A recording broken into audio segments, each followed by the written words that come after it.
Welcome back to our another IELTS writing video.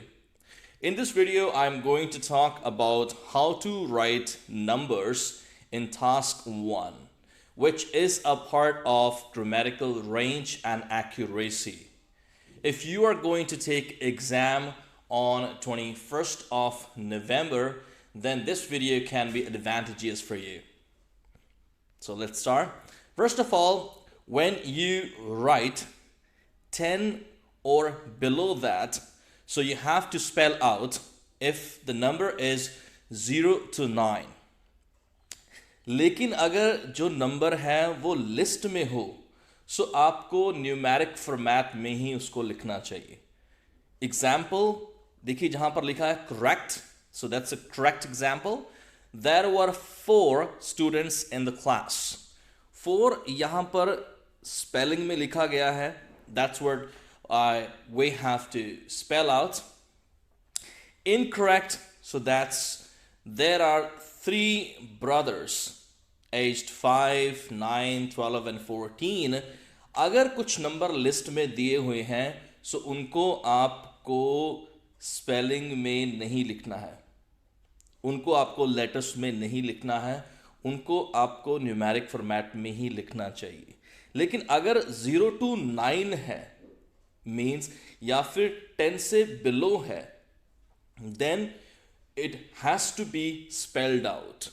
देखिए correct साथ में लिखा हुआ है there are 3 brothers aged 5, 9, 12 and 14.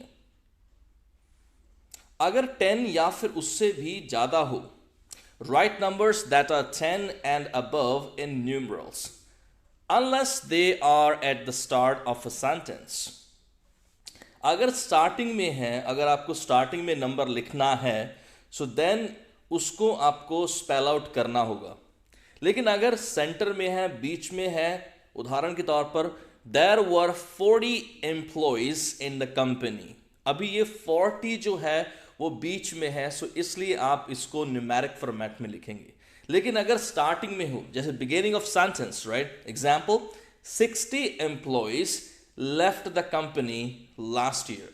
अब ये 60 जो है वो स्टार्टिंग में आ रहा है, सो जब भी स्टार्टिंग में हो और 10 से अबव हो, it is going to be spelled out. उसको आपको स्पेल आउट करना होगा.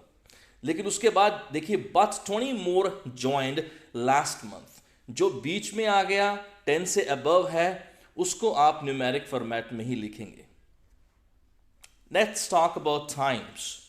Times AM and PM are also written AM बीच में डॉट. इसको इस तरीके से भी लिखा जाता है.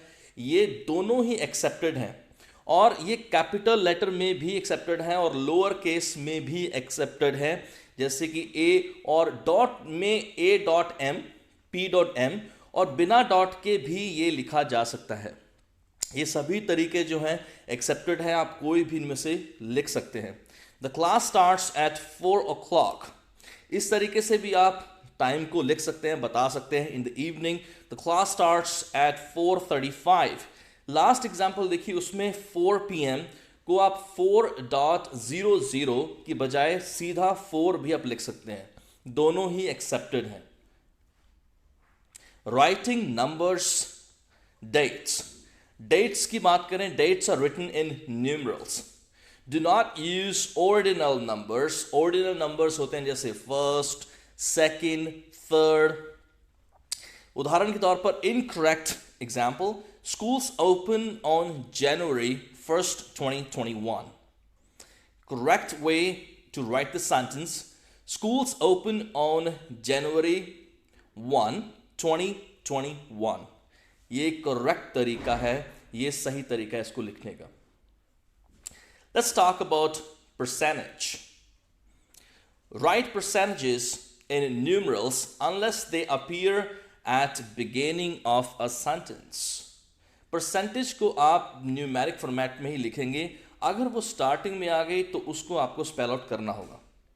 उदाहरण के तौर पर middle of sentence, according to the best according to the latest study 26% of employees left the company. अभी 26% जो है वो सेंटर में आ रहा है, सो इसलिए यहां पर आप इसको न्यूमेरिक फॉर्मेट में लिखेंगे।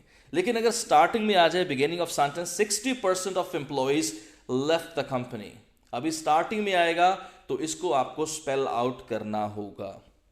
ये तो छोटा सा एक शॉर्ट और quick lesson about writing numbers about task 1। इसके बाद मैं टास्क 1 की काफ़ी वीडियोस बनाने वाला हूं और ख़ास तौर पर टास्क 2 से रिलेटेड।